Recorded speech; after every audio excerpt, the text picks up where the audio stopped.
Brian Keane, thanks so much for coming on to a podcast today. How are you? Kieran, thank you so much for having me on. I'm really looking forward to chatting. Good man, fair play to you. Ladies and gentlemen, we've got Brian Keane from Brian Keane Fitness. Brian, what have you come on to talk about today?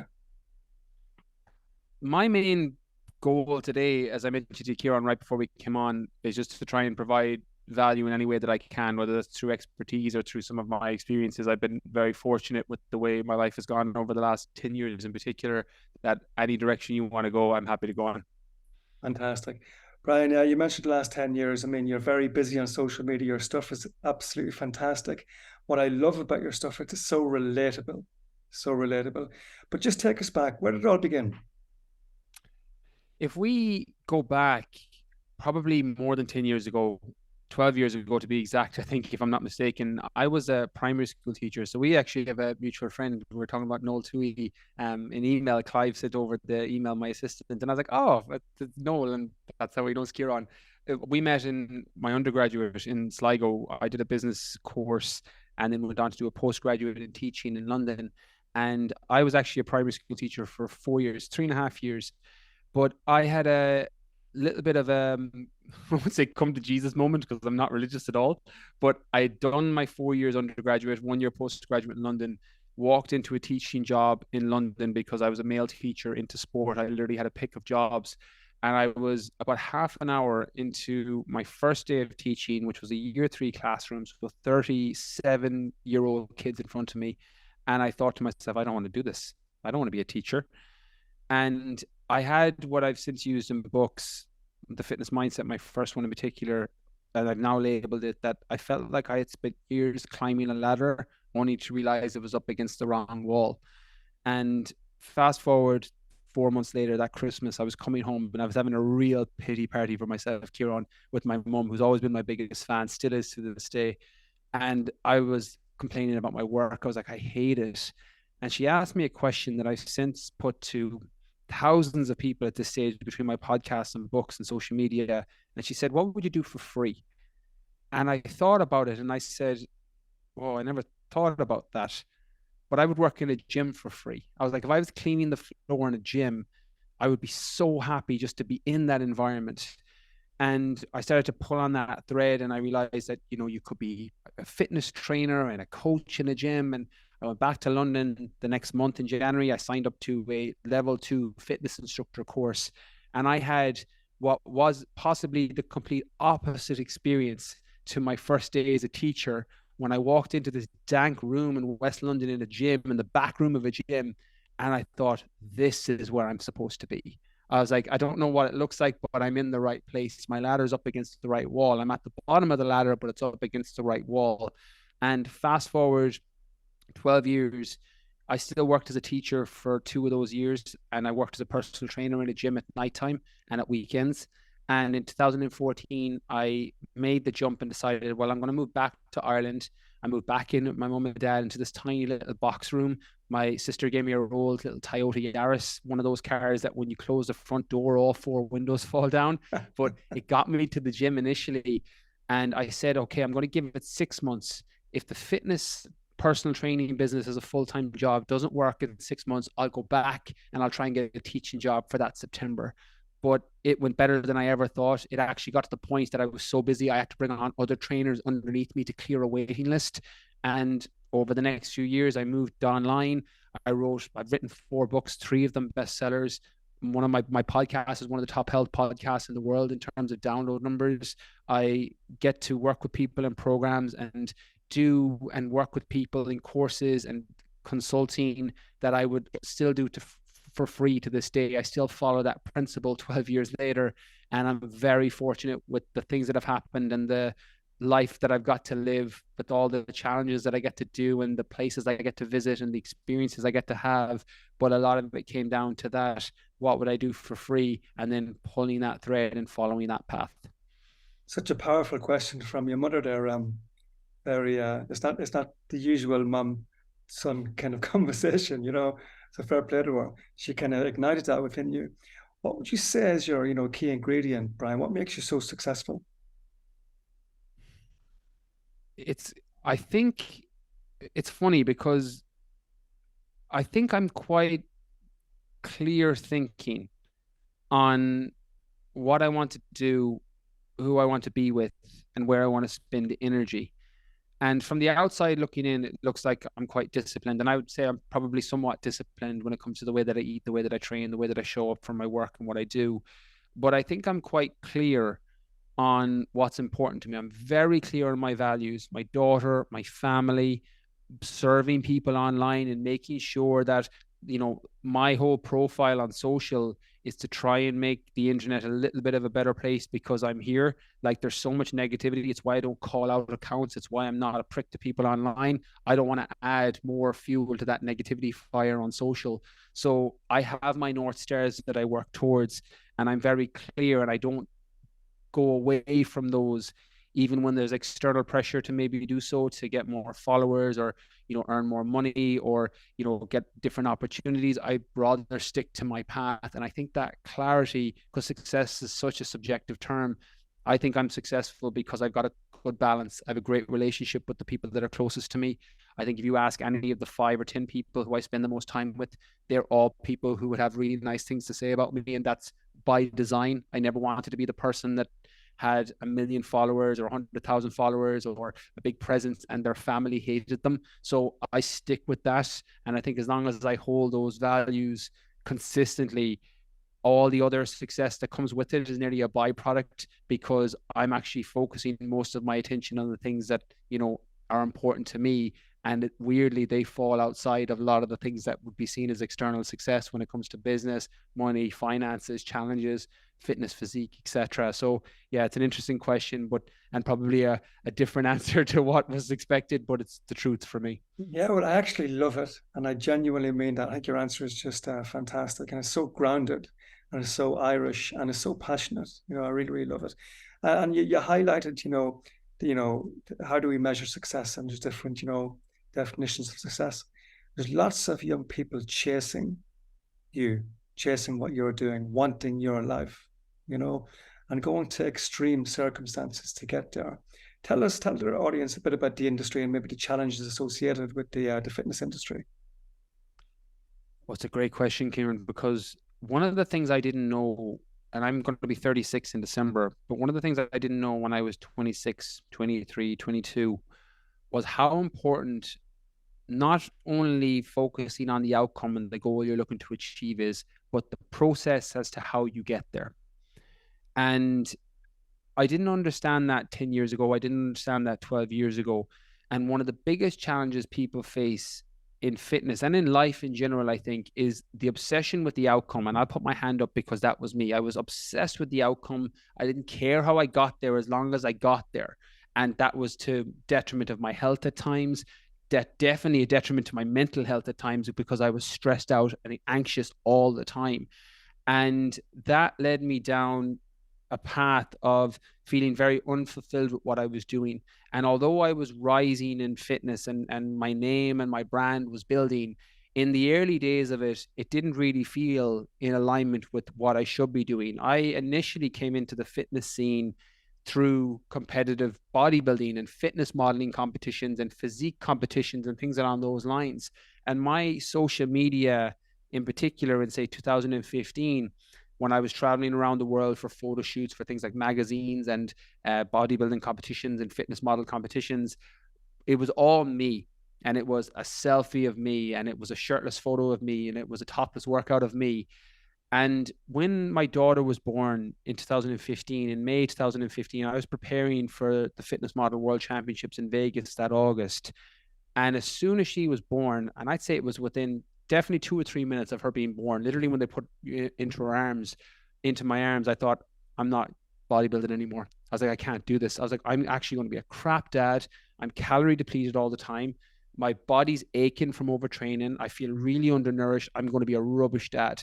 And I said, I'm going to do the show in Vegas. I did the show, came eighth. I said, if I came first, if I came eighth, if I came last, I'm out.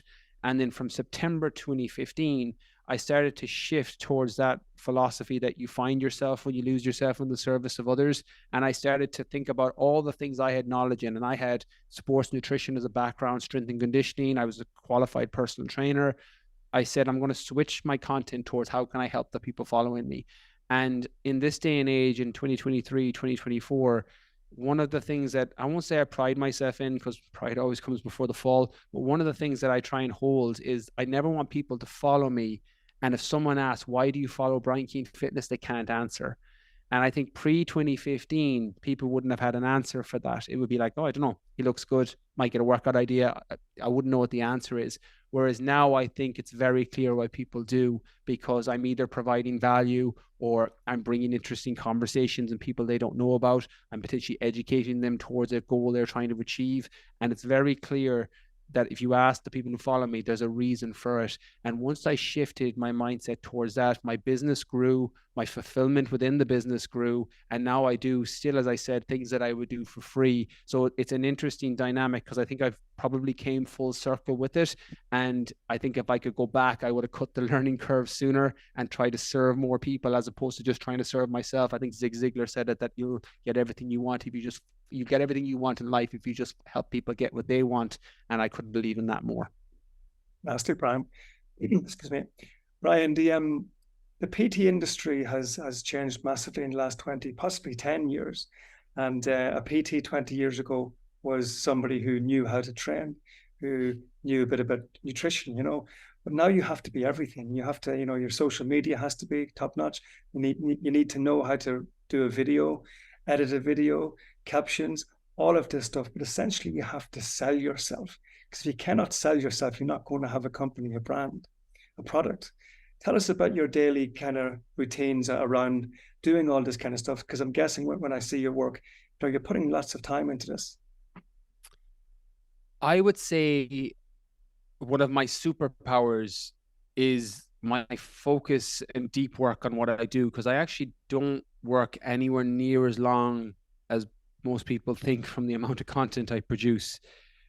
Partly because I'm very clear on what I'm good at, and I'm very clear on what I'm bad at. One of the beauties of being a terrible student in school is you get very clear very quickly what you can do and what you can't do. I think it's an entrepreneurial superpower to be terrible in school, because you start to realize, okay, they're really good at math. Who's the person that can help me with the homework? You start to outsource at 15 and 16 for the most part. And at age 36, I'm nearly 36, I have a team of people around me, freelancers, full-time staff, people who support me doing things that I can't do. So the things I do, when you see showing up on podcasts, interviewing people, showing up on video, they're all things I do. Coaching on programs. I have a business consultancy, the fitness business is set up itself, and I have a business consultant where I help personal trainers and fitness businesses grow and scale, either one-to-one or online. And that's involves a lot of my time. I don't edit my videos. I don't do any of the back-end website. I don't do any of the emails. You were chatting with my assistant Clive, even setting this up. So outsourcing is something that I do, with delegating. I either automate, eliminate, or delegate anything that I don't want to do. I break everything in my day into my desire zone and into my drudgery zone. Desire zone are the things I love to do. I love having conversations like this, recording on my podcast, showing up for videos, coaching people in programs. My drudgery zone is editing videos, replying to email, doing tech and back-end website work, stuff I hate. So I either automate, eliminate, or delegate all of those things. And it's partly one of the reasons why I'm able to do as many things as I do, because they don't really feel like work to me. So what does your daily routine look like, Brian? It changes a little bit. I used to be very militant on a morning routine, but as you probably know yourself, Kieran, the longer you're doing something, the more automatic it becomes, the less you think about it. I train 5 days a week, depending on what I'm training for. I do ultra endurance events, adventure races, things along those lines. So sometimes I'm training for a race, so it can change. But I train in the morning fasted. That's something that's a non-negotiable for me. I get up early, either 5:30, 6 a.m. I drive to the gym, which is an hour, intentionally an hour, so that I can listen to a business podcast on the way. I work out for an hour. I normally do a sauna after. I then drive home for an hour so that I can listen to an audio book, all by design. I have a gym in my house and I can train from home. So I have a setup, but I intentionally do the drive just so that I can use those. I learn better in the morning. As a teacher, I used to learn a lot. I did a third of a master's for pedagogy about learning styles. And I learned how people have different times of the day when they're able to retain information better. Morning is my learning time. So I hijack that with a podcast in the morning and an audiobook after. And then I train in between. And then my day starts around 9 o'clock. And then that's when I do my creative work. First 2 hours of the day is normally recording videos, recording a solo podcast, writing a blog, writing a chapter of a book, and then the rest of the day is reactive stuff after those first 2 or 3 hours when I've kind of depleted that creative zone. That's a non-negotiable. It's my one thing every day that I do. And then it's talking on podcasts, client calls, check in with mentees or business consulting people I'm doing consulting with, corporate talks, speaking. There are things that I do later in the day. And then that's kind of my Monday to Friday routine. And then my weekends are off. I have a very good balance in this day and age. It took years. Like, I think you need a little bit of micro imbalance for macro balance. I would have been extremely imbalanced for probably the first 6 years of moving online, because you're still learning it. It's still new. I didn't have mentors who were in the online space because I was one of the first that moved into that space in terms of the online. So the path hadn't been paved before me. Whereas now it's easy because I can pay mentors and I can go to conferences and people are doing it, and that they know the traffic, they know the conversions, all these things are done. So you can learn from those people. I couldn't do that 6, 7, 8 years ago. So I had to do it myself. So my routine has changed, but now I would say I have a much more of a balance when it comes to my self-care, my creative work, my reactive work, and then obviously my few hours off during the day, which is family time or time with friends, or, making sure that I'm able to prioritize the relationships that are most important to me. That sounds great, Brian, and very detailed.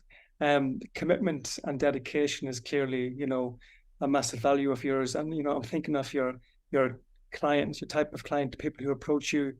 And one of the reasons, correct me if I'm wrong, but one of the reasons people get a PT on board is because maybe they're lacking a bit of commitment and motivation. Tell us about your clients, the type of people you're dealing with, and what needs they're after. It's interesting because I have three types of clientele that I work with. One is in my BKF online program, which is my general fitness program. I always tell the entrepreneurs that I'm working with that that's the program where the people are buying me as a coach. The only reason they're signing up because there's a million personal trainers out there and online coaches out there. But the people who are signing up to my BKF online, which is my scale fitness program, are people who are buying into me for whatever reason. They know that I have the knowledge to help them. They know that they'll get what they need. I also have a 100% refund policy on all my programs because my goal, I'm way past the point of finances being an issue, that I want to get the right people in so that I can serve them. And if it doesn't, I'm the first to be like, here's a refund and here's a coach who might actually better help you and serve you. So that's my BKF online program. My GA Lean Body program, which is my favorite program. Like, that's the program that I created for the me of 24. The how do I get stronger, fitter, faster, and get abs and build muscle and do it all together. And that program is something that, even long after I'll ever need to earn any more revenue, I'll still keep in some capacity because I love working with that clientele. It's the me, it's the 24, 25-year-old me, although people range from 17 to 36, 37 in that program and beyond. It's the driven athlete who want a combination of goals hit. And then the third is personal trainers, that business consultancy that I set up 6 months ago, where I'm working with either personal trainers trying to grow their business or personal trainers who are trying to move online, or online trainers trying to grow and scale. So I'm in a very fortunate position where I get to work with businesses. That's a lot more hands-on because it's the newest business. My fitness business is, I've got people that run a good chunk of that, with the exception of my coaching in a scale capacity. It's ran in a very systematic way because I've been doing it for 10 years. The business consulting still has a lot more hands-on with me because it's a new branch that we've created over the last 6 months, testing for 12 months, but built it over the last 6. So they're the three types of clientele that I work with. So they fall into different brackets. And as you probably noticed, they're completely different. There's no real overlap for the most part, but that's what keeps my day-to-day interesting. Otherwise, I get really bored if I just focus on one. Better business advice is to focus on one and just go deep on it. But I get really bored if that's what I do. I can't stay as creative with creating content. I need multiple things running and juggling multiple things for me to stay creative. So that's part of the reason why it runs that way. That's fantastic, Brian. That's a really good self-awareness there. That's, you know what works for you and where you want to go with it all. Right. Creating this masterpiece, whatever way you want to put it, it can't have been easy. What challenges did you experience in your journey? My biggest challenge, I experience loads, because I think sometimes when you're an entrepreneur or a business owner, like, you're basically just a firefighter putting out multiple fires every day. But the biggest challenge I had, to be honest, Kieran, was just the belief in it. I think the biggest struggle, and I've said this before when it comes to weight loss, when it comes to relationships, when it comes to business, going from 0 to 1 is way harder than going from 1 to 10 figuratively. And getting the business off the ground for me, because it took me 3 attempts, I went broke twice trying to get my business off the ground just from doing stupid things. Like the second time was the only time in my life, and I went and I rented out a gym in Shepherd's Bush in West London. I had branded kit, branded gear, the whole lot, and no clients. Like, looked the part, wasn't the part.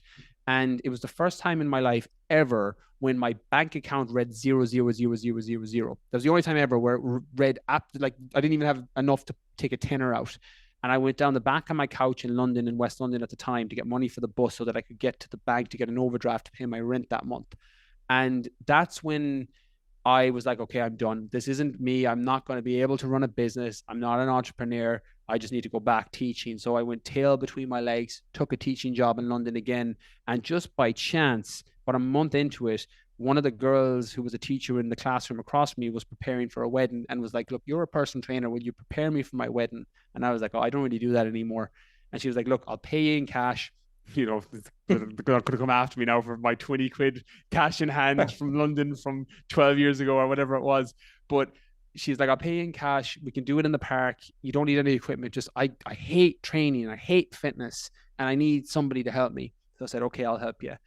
And she got ridiculous results, looked amazing on her wedding day. And it gave me that core confidence that, oh, it's not that I'm bad at fitness and personal training. I'm just a terrible business owner. I don't know how to run a business, which is literally the amount of personal trainers I see. It's so common. They're great at their craft, terrible at running business. So I started to educate myself on that. So my biggest challenge came with a combination of the belief that I could do it mixed with not knowing how to run a business. Because once I got up and running and once I moved back to Ireland and had that waiting list and brought trainers underneath me, all the challenges felt like they were good challenges. They didn't feel like they were setbacks. They felt like they were potentially something to learn from.